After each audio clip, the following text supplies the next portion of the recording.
来看国家卫生研究院监测3档2024年的时，确定讲花卡棒已经飞过北回归线，伫云林的北港生团咯。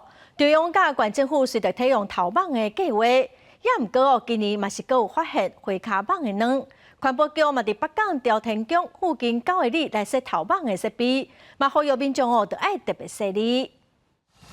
黑色的桶仔内底会当透死水质的药啊，阁有放黏片要粒网啊做记录，为着会当监控降低天狗的传染风险，云县环保局伫北港镇9个村角里设置30个粒碳白网的桶仔。哦，较袂迄个翻轮到你若登高到迄落，是毋是？嘛是会烦恼。系啊，因为即马搁在开始咯。我听讲搁在开始。附近的，反正居家自己要注意吧。你家里面有水瓶之类的，你要固定去把它换水。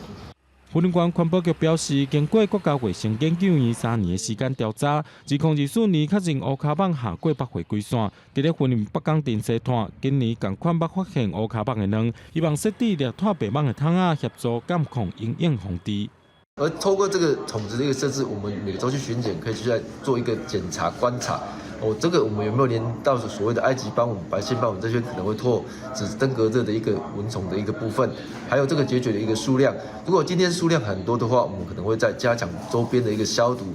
环保局表示，虽然今年也未传出本土天狗热的病例，不过最近是黄霜雨的季节，各地热人各交雨水，呼吁民众爱加注意天狗热疫情风险，做好巡岛清路的动作。环保局也透过监控，随时调整防治工作，减少天狗热传染的风险。公司新闻综合报道。